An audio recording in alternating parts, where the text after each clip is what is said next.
Students, welcome to our channel. ఈరోజు ఈ వీడియోలో మనం intermediate first year chapter 5 linear inequalities ఈ చాప్టర్ ఇంట్రడక్షన్ గురించి నేర్చుకుంటున్నాం. మీకు ఈ చాప్టర్లో ఉన్న all exercises videos, example videos ఈ వీడియో లాస్ట్లో మీకు ప్లేలిస్ట్ డిస్ప్లే అవుతుంది, చెక్ చేసుకోవచ్చు. అలానే ఈ total text book related videos కూడా ఈ వీడియో లాస్ట్లో మీకు ప్లేలిస్ట్ డిస్ప్లే అవుతుంది, చెక్ చేసుకోవచ్చు. సో ఇంట్రడక్షన్ చూడండి. In earlier classes, we have studied equations in one variable and two variables and also solved some statement problems by translating them in the form of equations. మీరు previous క్లాసెస్లో one variable two వేరియబుల్స్ని use చేసుకొని equations ఎలా రాయాలి, అలానే statement ప్రాబ్లమ్స్ని ఈక్వేషన్లోకి ఎలా convert చేయాలి అనేది మీరు ప్రీవియస్ క్లాసెస్లో నేర్చుకున్నారు. Now a natural question arises. Is it always possible to translate a statement problem in the form of equation? So every time ఒక స్టేట్మెంట్ ప్రాబ్లం అనేది ఈక్వేషన్లోకి ఫామ్ చేయడానికి పాసిబుల్ ఉంటుందా? For example, the heights of all students in your class is less than 160 centimetres. So మీ క్లాస్లో ఉన్న all students height వచ్చేసరికి less than 160 centimetres రాయమని అడిగితే your classroom can occupy at most 60 tables or chairs or both. Here we get certain statements involving sign. So మీరు ఆ హైట్ని రాయటానికి కొన్ని సైన్స్ని యూజ్ చేస్తారు. కొంతమంది స్టూడెంట్స్ వచ్చేసరికి 160కి లెస్ దాన్ ఉండొచ్చు, 160 సెంటీమీటర్స్కి గ్రేటర్ దాన్ ఉండొచ్చు, ఆర్ ఎగ్జాక్ట్గా 160 సెంటీమీటర్స్ కూడా హైట్ ఉండవచ్చు. సో ఇక్కడ మనము less than, greater than, less than or equal to, greater than or equal to ఏవైతే సైన్స్ని యూజ్ చేస్తామో వాటిని మనము ఇన్ఈక్వాలిటీస్ అంటాము. టోటల్గా less than, greater than, less than or equal to, greater than or equal to ఈ 4 సైన్స్ని మనము ఇన్ఈక్వాలిటీస్ అంటాము. Okay, ఇక్కడ మీరు LHS RHS అబ్జర్వ్ చేసినట్లయితే 2 + 3 5 ఈక్వల్ టు రైట్ సైడ్ కూడా 5 ఉంది, అంటే ఇది మనకి ఈక్వల్ అవుతుంది. Next 2 + 3 less than 6. సో 2 + 3ని యాడ్ చేస్తే 5 వస్తుంది. 5 అనేది లెస్ దాన్ 6, అంటే 6 కంటే బిలో నెంబర్, ఇది లెస్ దాన్. ఓకే, సో ఈ ఇన్ఈక్వాలిటీస్ మనము లెస్ దాన్ అంటాము. అలానే 5 గ్రేటర్ దాన్ 3 తీసుకున్నట్లయితే ఈ సైన్ని మనము గ్రేటర్ దాన్ అంటాము. ఓకే, సో గ్రేటర్ దాన్, ఈ less than, greater than are less than or equal to, greater than or equal to ఏవైతే 4 సైన్స్ ఉన్నాయో వీటిని మనము ఇన్ఈక్వాలిటీస్ అంటాము. సపోజ్ ఇక్కడ మీకు సేమ్ టెక్స్ట్ బుక్లో ఒక ఎగ్జాంపుల్ ఇచ్చారు చూడండి. రవి దగ్గర 200 రూపీస్ ఉన్నాయని అనుకుంటే, సో రవి హ్యాస్ 200 రూపీస్. అతను మార్కెట్కి వెళ్ళి కొన్ని రైస్ ప్యాకెట్స్ కొనాలి అనుకున్నాడు. 1 రైస్ ప్యాకెట్ వచ్చేసరికి 30 రూపీస్ అయితే, ఓకే, సో 200 రూపీస్కి 30 రూపీస్ చొప్పున ఎన్ని రైస్ ప్యాకెట్స్ వస్తాయి అని అడిగినట్లయితే సో మనకి ప్యాకెట్స్ ఎన్ని తెలియదు కాబట్టి దాన్ని ఎక్స్ అని తీసుకుంటాము. X equal to number of packets. So X అనేది నెంబర్ ఆఫ్ ప్యాకెట్స్ అని తీసుకున్నట్లయితే టోటల్ మనీ అతను ప్యాకెట్కి ఎంత పే చేశాడు అంటే x × 30. సో దీన్నే మనం 30xగా రాయొచ్చు. సో ఒకసారి మళ్ళీ చూడండి. రవి దగ్గర వచ్చేసరికి 200 రూపీస్ ఉన్నాయి. అతను మార్కెట్కి వెళ్ళి రైస్ ప్యాకెట్స్ తీసుకోవాలి అనుకున్నాడు. 1 రైస్ ప్యాకెట్ వచ్చేసరికి 30 రూపీస్ అయితే టోటల్గా 200కి ఎన్ని ప్యాకెట్స్ వస్తాయి? సో 30, సపోజ్ 5 తీసుకుంటే 30 5s 150, 36 తీసుకుంటే 180, 37s తీసుకుంటే 210 వస్తుంది. 210 అంటే అతని దగ్గర ఉన్న బడ్జెట్ ఓన్లీ 200 కాబట్టి బిలో 200కి మాత్రమే తీసుకోవాలి. అంటే అతను టోటల్గా 6 ప్యాకెట్స్ ఆర్ బిలో 6 ప్యాకెట్స్ మాత్రమే తీసుకుంటాడు. సో అతను టోటల్ మనీ ఎంత పే చేశాడు అంటే 30 × x. ఇక్కడ ఎన్ని ప్యాకెట్స్ అనేవి మనకి పర్టికులర్గా తెలియదు, బట్ 1 ప్యాకెట్ కాస్ట్ అనేది 30 రూపీస్ అని మాత్రమే చెప్తున్నాము. అప్పుడు రవి ఏం చేస్తాడు, but can not spend full money 200 exactly. అతను రైస్ ప్యాకెట్ 30 రూపీస్ ఉంటే ఎగ్జాక్ట్గా 200 రూపీస్ని స్పెండ్ చేయలేడు. Okay, because whole packets allowed. మీరు చాలామంది 6.5 తీసుకోవచ్చు కదా, ఆర్ 5.5 ప్యాకెట్స్ తీసుకోవచ్చు కదా అని డౌట్ వస్తుంది. హోల్ ప్యాకెట్స్ మాత్రమే ఎలా ఉన్నట్లయితే సో 30 30x లెస్ దాన్ 200 అవుతుంది. సో ఈ 30x అనేది 200 కంటే బిలో, అంటే అతను మార్కెట్కి వెళ్ళి సో 200 బిలో మాత్రమే మనీని స్పెండ్ చేయగలడు. It means the cost is less than 200. So ఇక్కడ కాస్ట్ ఏమవుతుంది అంటే లెస్ దాన్ 200 అవుతుంది. సపోజ్ ఎక్స్ అనేది మనం 5 తీసుకున్నట్లయితే 30 ఇంటూ 5 సో లెస్ దాన్ 200 అంటే 150 వచ్చేసరికి లెస్ దాన్ 200 అవుతుంది. సపోజ్ ఎక్స్ వాల్యూ 6 తీసుకున్నట్లయితే 30 ఇంటూ 6 సో 36 180 లెస్ దాన్ 200. ఇది కూడా 200 కంటే below value. Suppose X value 7 తీసుకున్నట్లయితే 30 into 7 less than 200. So 3 7s 21. So ఇది టూ మచ్ అవుతుంది. ఎందుకంటే రవి దగ్గర ఉన్నది వచ్చేసరికి ఓన్లీ 200. అతను 200 బిలో ఆ 200 ఎగ్జాక్ట్గా 200కి మాత్రమే రైస్ ప్యాకెట్స్ని బై చేయగలడు.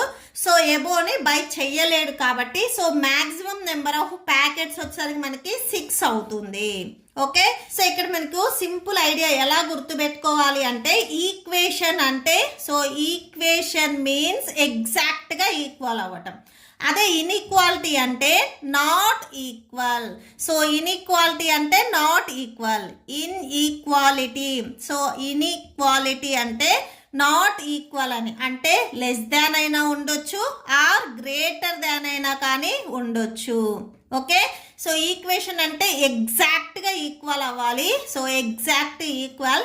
ఇన్ఈక్వాలిటీ అంటే నాట్ ఈక్వల్, లెస్ దాన్ అయినా ఉండొచ్చు ఆర్ గ్రేటర్ దాన్ అయినా కానీ ఉండొచ్చు. దీనికి వన్ వర్డ్ డెఫినేషన్ మీరు రాయాలి అనుకుంటే ఇన్ఈక్వాలిటీ డెఫినేషన్ ఒకసారి ఇక్కడ నేను రాస్తున్నాను. సో నోట్బుక్లో రాసేసుకోండి. So inequality definition not exact value. So inequality అంటే నాట్ ఎగ్జాక్ట్ వాల్యూ, ఎగ్జాక్ట్గా ఉండే వాల్యూ కాదు, ఓన్లీ లిమిట్. సో వాళ్ళు ఇచ్చిన నెంబర్లో లిమిట్ మాత్రమే మనం తీసుకుంటాము. ఓకే, సో ఇది మనకి ఇన్ఈక్వాలిటీ డెఫినేషన్. సో మీకు టెక్స్ట్ బుక్లో నెక్స్ట్ ఎగ్జాంపుల్ రేష్మాది ఇచ్చారు. సో అదొకసారి చూడండి.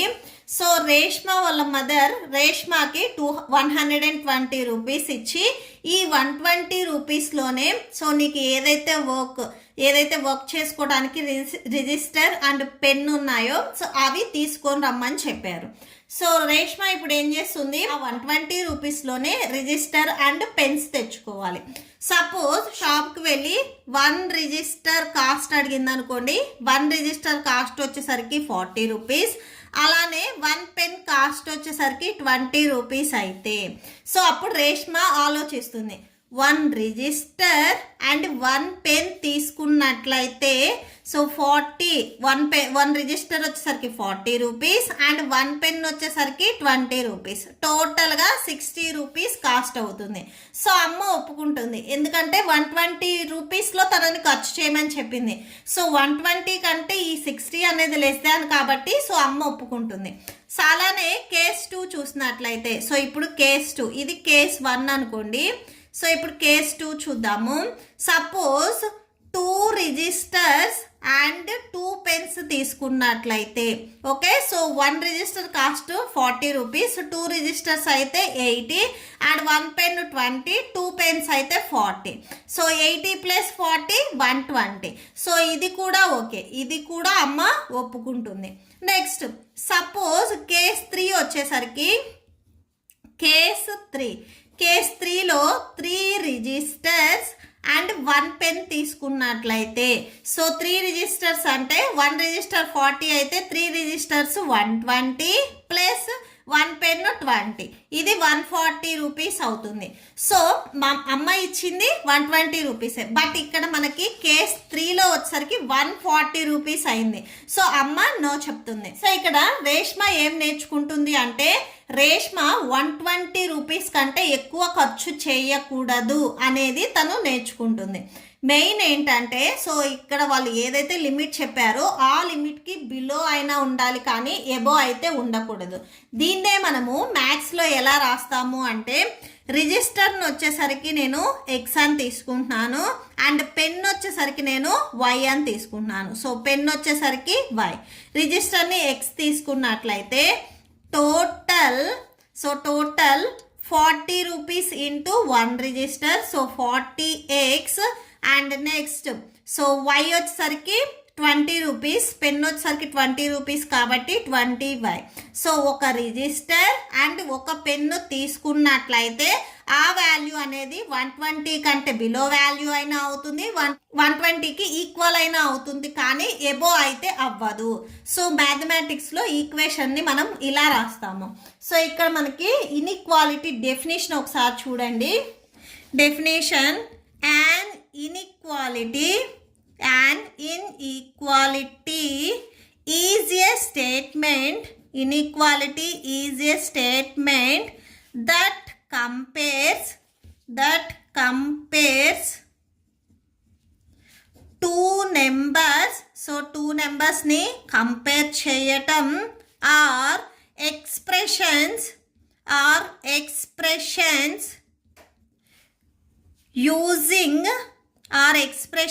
using less than, greater than, less than or equal to, greater than or equal to. Okay, so వీటిని మనము యూజ్ చేస్తాము.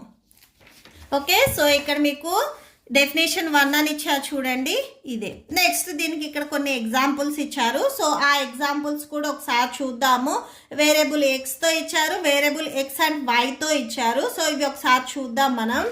Examples of inequalities. Examples of inequalities. First one వచ్చేసరికి variable x. So ఎక్స్ని use చేసుకొని inequalities మనం ఎలా రాస్తాము అంటే a x plus b less than 0. So a x plus b less than 0, variable ఎక్స్ని మాత్రమే ఇక్కడ మనం యూజ్ చేస్తున్నాము. A x plus b greater than 0 ఇలా అయినా కానీ రాయొచ్చు. A x plus b less than or equal to 0, a x plus b greater than or equal to 0. So టోటల్గా ఇన్ఈక్వాలిటీస్ మనకి 4 ఉన్నాయి. ఒకటి లెస్ దాన్, ఒకటి గ్రేటర్ దాన్, ఇంకోటి less than or equal to, greater than or equal to. ఈ 4లో variable ఎక్స్తోనే రాయమంటే ఒక్క వేరియబుల్ని తీసుకొని మాత్రమే మనం రాస్తాము. సపోజ్ ఇవే ఇన్ఈక్వాలిటీస్ మనకి 2 వేరియబుల్స్తో రాయమంటే variable x comma y. So variable x and వైతో రాయమంటే a x plus b y less than c. Next a x plus b y greater than c. So some constant number. So c means some constant number. A x plus b y less than or equal to c, a x plus b y greater than or equal to c. So ఇవి కూడా same. ఇక్కడ వచ్చేసరికి మనకి 2 variables వస్తాయి. So these are also lines in inequalities. Next వీటికి వచ్చేసరికి power అనేది ఎగ్జాక్ట్గా 1 ఉంటుంది. ఓకే, సో ఈ లీనియర్ ఈక్వేషన్స్కి పవర్ అనేది ఎగ్జాక్ట్గా 1 ఉంటుంది. పవర్ అనేది ఎగ్జాక్ట్గా 1 ఉన్నట్లయితే దాన్ని మనము లీనియర్ ఇన్ఈక్వాలిటీస్ అంటాము. ఓకే, సో లీనియర్ ఇన్ఈక్వాలిటీస్ అంటే పవర్ 1. సో పవర్ 1 ఉన్నట్లయితే లీనియర్ ఇన్ఈక్వాలిటీస్. సపోజ్ పవర్ 2 ఉన్నట్లయితే quadratic. So quadratic inequalities power 2. So power 2 ఉంటే మనకి క్వాడ్రాటిక్ ఇన్ఈక్వాలిటీస్. సో పవర్ 2 దీన్ని ఎలా రాస్తాము అంటే a x square plus b x plus c less than or equal to 0, a x square plus b x plus c greater than or equal to 0 or a x square plus b x plus c less than 0. So ఇలా రాయొచ్చు. ఇది linear equation కాదు. Linear equation అంటే మనకి power 1 ఉండాలి. Degree అనేది 2 ఉన్నట్లయితే అంటే పవర్ 2 ఉన్నట్లయితే దాన్ని మనము క్వాడ్రాటిక్ ఇన్ఈక్వాలిటీస్ అంటాము. సో ఇక్కడ మీకు ఇవే ఇచ్చారు చూడండి. సో టెక్స్ట్ బుక్ లో చూడండి మీకు కొన్ని ఎగ్జాంపుల్స్ ఇచ్చారు. 3 less than 5. సో 5 కంటే 3 స్మాలెస్ట్ నెంబర్, 7 గ్రేటర్ దాన్ 5. ఇవి మనకి న్యూమరికల్ ఇన్ఈక్వాలిటీస్ అవుతాయి. అలానే నెక్స్ట్ లీనియర్ ఇన్ఈక్వాలిటీస్ అంటే డిగ్రీ 1 ఉండాలి. నెక్స్ట్ క్వాడ్రాటిక్ ఇన్ఈక్వాలిటీస్ అంటే డిగ్రీ 2 ఉండాలి. ఇక్కడ మీకు కొన్ని ఎగ్జాంపుల్స్ ఇచ్చారు. ఈ ఎగ్జాంపుల్స్లో మీకు స్ట్రిక్ ఇన్ఈక్వాలిటీస్, స్లాక్ ఇన్ఈక్వాలిటీస్ అని చెప్తున్నారు. సో ఇవి కూడా ఒకసారి చూద్దాము. ఫస్ట్ స్ట్రిక్ ఇన్ఈక్వాలిటీస్ చూడండి. సో స్ట్రిక్ ఇన్ఈక్వాలిటీస్ సో ఇక్కడ మీకు పేరులోనే ఉంది స్ట్రిక్ట్ ఇన్ఈక్వాలిటీస్ అంటే సింబల్ మనకి లెస్ దాన్ అయినా ఉండాలి, గ్రేటర్ దాన్ అయినా ఉండాలి, ఎగ్జాక్ట్గా ఇవే ఉండాలి. అంటే ఎక్స్ లెస్ దాన్ 5 అయినా అవ్వాలి ఆర్ ఎక్స్ గ్రేటర్ దాన్ 2 అయినా కావాలి. అంటే only less than or greater than equal to కాకుండా లెస్ దాన్ గ్రేటర్ దాన్ మాత్రమే ఉంటే అవి స్ట్రిక్ట్ ఇన్ఈక్వాలిటీస్ అవుతాయి. Next slack inequalities.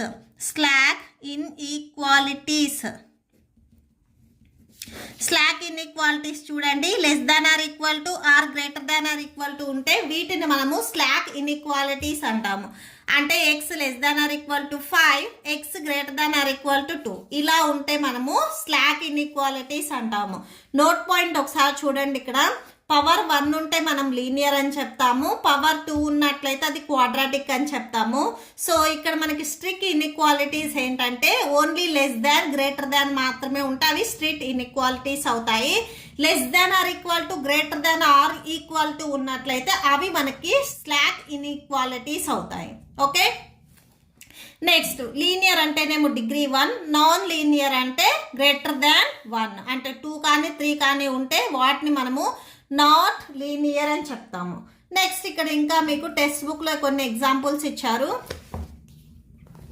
Okay, so ఇక్కడ చూడండి, సో స్ట్రిక్ట్ ఇన్ఈక్వాలిటీస్ 5, 6, 9, 10, 14. సో ఈ 5, 6, 9 నెక్స్ట్ 10, 14 ఇవి వచ్చేసరికి మనకి స్ట్రిక్ట్ ఇన్ఈక్వాలిటీస్. ఇవి ఓన్లీ మీకు లెస్ దాన్ గ్రేటర్ దాన్, లెస్ దాన్ గ్రేటర్ దాన్, నెక్స్ట్ ఇది కూడా సేమ్ గ్రేటర్ దాన్ ఉన్నాయి. స్లాక్ ఇన్ఈక్వాలిటీస్ అంటే ఈక్వల్ టు సింబల్ ఉండాలి, అంటే less than or equal to greater than or equal to కింద ఇలా లైన్ ఉన్నట్లయితే అవి మనకి స్లాక్ ఇన్ఈక్వాలిటీస్ అవుతాయి. సో నెక్స్ట్ లీనియర్ ఇన్ఈక్వాలిటీస్ అంటే డిగ్రీ అనేది 1 ఉండాలి, నాన్ లీనియర్ అంటే మోర్ దాన్ 1 ఉంటే డిగ్రీ అది నాన్ లీనియర్ అవుతుంది. Okay, so x square plus b x plus c less than or equal to 0.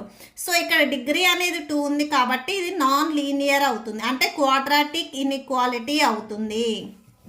Next ఇక్కడ మీకు టెక్స్ట్ బుక్లో చూడండి, let us consider inequality 1 of section 5.2. So 5.2లో ఫస్ట్ ఇన్ఈక్వాలిటీస్ని కన్సిడర్ చేసుకోమని చెప్తున్నారు. స్టార్టింగ్లో ఇక్కడ మీరు రాశారు చూడండి 30x లెస్ దాన్ 200 అని. సో ఆ ఇన్ఈక్వాలిటీని ఇక్కడ వీళ్ళు కన్సిడర్ చేసుకున్నారు. ఎక్స్ ప్లస్లో 0 తీసుకున్నట్లయితే ఆ వాల్యూ అనేది 200 కంటే బిలో వాల్యూ. ఎక్స్ ప్లస్లో 1 తీసుకున్నా కానీ, అంటే ఇక్కడ చూడండి ఎక్స్ లెస్ దాన్ 200 ఉంది. ఇప్పుడు ఎక్స్ వాల్యూ నేను 1 తీసుకుంటున్నాను, 30 × 1 లెస్ దాన్ 200 అంటే 30 అనేది మనకి లెస్ దాన్ 200 అవుతుంది. ఎక్స్ వాల్యూ సపోజ్ 2 తీసుకున్నట్లయితే 30 × 2 లెస్ దాన్ 200. సో ఇది మనకి 60 లెస్ దాన్ 200. సో ఇది కూడా మనకి ట్రూ అవుతుంది. సో ఇలాగ మనము అప్ టు ఎక్స్ వాల్యూ 6 వరకు తీసుకున్నట్లయితే so 36 less than 200. So 36 180 less than 200 ఇది కూడా ట్రూ అవుతుంది. సపోజ్ ఎక్స్ వాల్యూ 7 తీసుకుంటే 30 × 7 less than 200. So 37s 210 less than 200. Okay, so ఇది నాట్ ఓకే అవుతుంది, ఎందుకంటే ఇది ఫాల్స్ స్టేట్మెంట్ అవుతుంది. ఈ వాల్యూ అనేది దీనికంటే గ్రేటెస్ట్ వాల్యూ కాబట్టి ఇక్కడ ఇచ్చిన స్టేట్మెంట్ అనేది రాంగ్ అవుతుంది. ఇక్కడ 1 నుంచి 6 వరకు వీటిని మనము సొల్యూషన్స్ అంటాము. అంటే ఒక కండిషన్ ఇచ్చి ఆ కండిషన్లో ఏవైతే వాల్యూస్ సాటిస్ఫై చేస్తాయో, సపోజ్ ఎక్స్ వాల్యూ 0 తీసుకున్నా కానీ సాటిస్ఫై అవుతుంది. సో 0 నుంచి 6 వరకు ఏవైతే వాల్యూస్ ఉంటాయో 0, 1, 2, 3, 4, 5, 6 వీటిని మనము సొల్యూషన్ అంటాము. ఇవన్నీ ఒక సెట్లో ఇలా రాసినట్లయితే ఈ సెట్ని మనము సొల్యూషన్ సెట్ అంటాము. ఓకే, సో ఒకసారి చూడండి definition. Any solution of inequality in one variable is a value of the variable which makes the inequality true statement. So solution inequality solution ఏంటంటే ఏవైతే మనము వాల్యూస్ తీసుకొని అక్కడ ఇచ్చిన ఈక్వేషన్లో సబ్స్టిట్యూట్ చేసినప్పుడు ఆ వాల్యూస్ ట్రూ స్టేట్మెంట్ ఇచ్చినట్లయితే వాటిని మనము సొల్యూషన్ అంటాము. ఆ సొల్యూషన్లో వచ్చిన వాల్యూస్ అన్నిటిని ఒక సెట్ లాగా రాసినట్లయితే దాన్ని మనము సొల్యూషన్ సెట్ అంటాము. మీకు ఇంకా సింపుల్ వర్డ్స్లో చెప్పాలి అంటే value that makes it true. So ఏదైతే స్టేట్మెంట్లో మనం వాల్యూని సబ్స్టిట్యూట్ చేసినప్పుడు ఆ స్టేట్మెంట్ అనేది ట్రూ అయితే అది సొల్యూషన్ అవుతుంది. ఆ సొల్యూషన్స్ అన్నీ ఒక సెట్లో రాసినట్లయితే అది మనకి సొల్యూషన్ సెట్ అవుతుంది. సో ఇక్కడ ఇచ్చింది కూడా సేమ్ అదే. నెక్స్ట్ ఇక్కడ మీకు రూల్ 1 రూల్ 2 అని ఇచ్చారు, ఒకసారి అవి కూడా చూద్దాము. Equal numbers may be added to both sides of equation. So ఒకసారి రూల్స్ చూడండి. మీరు ఏదైనా కానీ ఒక ఈక్వేషన్ తీసుకొని, సో ఇది రూల్ 1. ఒకసారి మీ టెక్స్ట్ బుక్లో స్టేట్మెంట్ మళ్ళీ చదవండి. సపోజ్ x+5 < 10 ఇచ్చారనుకోండి, నేను ఈ ఇన్ఈక్వాలిటీకి ప్లస్ చేస్తున్నాను, +5 <10+5 బోత్ సైడ్స్ +5 చేస్తున్నప్పుడు మీకు ఈ సైన్ అనేది ఏం చేంజ్ అవ్వదు, సేమ్ యాస్టీస్గా వచ్చేస్తుంది. సో దీనికంటే ఇది గ్రేటెస్ట్ వాల్యూనే అవుతుంది. ఈ సైన్ అనేది ఏమీ చేంజ్ అవ్వదు. సపోజ్ x-3 < 7 ఇచ్చారనుకోండి, దీనికి నేను బోత్ సైడ్స్ +3ని యాడ్ చేస్తున్నాను. సో సో 7 + 3, సో 3 క్యాన్సిల్ అయిపోయి x < 10. సో ఇక్కడ కూడా సైన్ ఏమీ చేంజ్ అవ్వదు. సపోజ్ మీరు x+5 < 10 ఉందనుకోండి, x+5 - 5 < 10 - 5. సో x < 10 - 5 అంటే 5 వచ్చేస్తుంది. ఓకే, సో ఇక్కడ మీకు మెయిన్ ఏంటంటే ఇన్ఈక్వాలిటీస్లో మీరు ఏదైనా ఒక నెంబర్ని ఎడిషన్ చేసినా సబ్ట్రాక్షన్ చేసినా కానీ ఇక్కడ ఏదైతే సైన్ ఉందో ఆ సైన్ అనేది చేంజ్ అవ్వదు. ఈ పాయింట్ చాలా ఇంపార్టెంట్. సో నోట్ పెట్టేసుకొని ఇది రాసేసుకోండి. ఇన్ఈక్వాలిటీస్లో ఏ నెంబర్ను ఎడిషన్ ఆర్ సబ్ట్రాక్షన్ చేసినా కానీ ఇన్ఈక్వాలిటీ సైన్ అనేది చేంజ్ అవ్వదు. ఎడిషన్ ఆర్ సబ్ట్రాక్షన్ సైన్ వచ్చేసరికి మనకి సేమ్గా ఉంటుంది, sign same. Okay, suppose next rule 2 మీ టెక్స్ట్ బుక్లో ఇచ్చిందే, సేమ్ పేజ్ నెంబర్ 97లో ఇక్కడ రూల్ 2 ఇచ్చారు. సో అది చూడండి. ఏదైనా కానీ ఒక ఇన్ఈక్వాలిటీస్ తీసుకొని, సపోజ్ నేను 2x < 10 అని తీసుకుంటున్నాను. ఏదైనా ఒక ఇన్ఈక్వాలిటీ తీసుకొని ఈ ఇన్ఈక్వాలిటీకి ఒక పాజిటివ్ వాల్యూ, నెగిటివ్ వాల్యూ కాదు, ఓన్లీ పాజిటివ్ వాల్యూ డివైడ్ చేస్తే, బోత్ సైడ్స్ డివైడ్ చేసినా కానీ ఇక్కడున్న సైన్ అనేది మీకు చేంజ్ అవ్వదు. ఓకే, సో ఈ సైన్ అనేది సేమ్గా ఉంటుంది. ఇది మీరు డివైడ్ చేసినా కానీ, సపోజ్ x/3 < 4 ఉందనుకోండి, x/3 × 3 < 4 × 3. So x < 4 3s 12. So ఏదైనా కానీ ఒక ఇన్ఈక్వాలిటీ తీసుకొని మీరు పాజిటివ్ నెంబర్ని డివైడ్ చేసినా ఆర్ మల్టిప్లై చేసినా కానీ సైన్ అనేది చేంజ్ అవ్వదు. సో ఈ పాయింట్ వచ్చేసరికి మీకు very very important. So note point చూడండి. నెగిటివ్ నెంబర్తో మల్టిప్లై ఆర్ డివైడ్ చేస్తే సైన్ అనేది మనకి రివర్స్ అవుతుంది.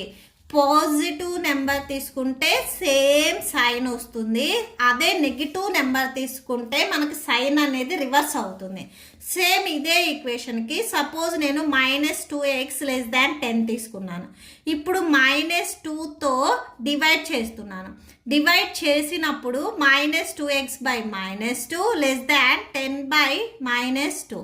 So 2 cancel, minus cancel, 2 1s 2 5s 10. So x < -5. So x value అనేది -5 కంటే లీస్ట్ వాల్యూ అంటే స్మాల్ వాల్యూ అని చెప్తున్నాము. ఇది రాంగ్ అవుతుంది, ఎందుకంటే ఇది నెగిటివ్ కాబట్టి ఇది గ్రేటర్ దాన్ అవుతుంది. ఓకే, సో పాజిటివ్ వాల్యూ తీసుకున్నప్పుడు సైన్ అనేది ఏం చేంజ్ అవ్వదు. నెగిటివ్ వాల్యూ తీసుకుంటే అది మల్టిప్లికేషన్ ఆర్ డివైడ్ ఏది చేసినా కానీ ఇక్కడ ఏదైతే ఇన్ఈక్వాలిటీ ఉందో అది మనకి రివర్స్ అవుతుంది. సో నోట్ పాయింట్ ఇక్కడ కూడా సేమ్ షార్ట్ కట్ ఒకసారి చూడండి. ప్లస్ ఆర్ మైనస్ ఏ సైన్ తీసుకున్నా కానీ సైన్ అనేది మనకి సేమ్ వస్తుంది. Multiplication or division only positive నెంబర్తో చేస్తే positive number sign same. So positive నెంబర్కి సైన్ సేమ్ అవుతుంది. So multiplication or division negative number అయితే సైన్ రివర్స్ అవుతుంది. సో ఈ పాయింట్ మీకు చాలా ఇంపార్టెంట్. ఓకే, సో ఇక్కడ చూడండి, ఫస్ట్ మీరు ఏదైనా కానీ ఇన్ఈక్వాలిటీ తీసుకొని దానికి మీరు ఎడిషన్ ఆర్ సబ్ట్రాక్షన్ చేస్తే సైన్ అనేది ఏం చేంజ్ అవ్వదు. నెక్స్ట్ మల్టిప్లికేషన్ డివిజన్కి వస్తే పాజిటివ్ నెంబర్ తీసుకుంటే ఇక్కడ సైన్ ఏం చేంజ్ అవ్వదు. బట్ నెగిటివ్ నెంబర్ తీసుకొని మీరు మల్టిప్లై చేసినా ఆర్ డివిజన్ చేసినా కానీ సైన్ అనేది రివర్స్ అవుతుంది. అంటే లెస్ దాన్ ఉంటే గ్రేటర్ దాన్ ఉంటే లెస్ దాన్ అవుతుంది. సో ఈ పాయింట్స్, ఈ 2 రూల్స్ వచ్చేసరికి మనకి చాలా important. Okay, so that's it. మీకు ఈ వీడియో నచ్చితే ప్లీజ్ లైక్ చేయండి, మీ ఫ్రెండ్స్కి షేర్ చేయండి అండ్ మన ఛానల్ని సబ్స్క్రైబ్ చేయండి. ఇప్పుడు మీకు ఈ వీడియో లాస్ట్లో ఈ chapter playlist and next questions videos display అవుతే చెక్ చేసుకోవచ్చు. Thank you and thanks for watching.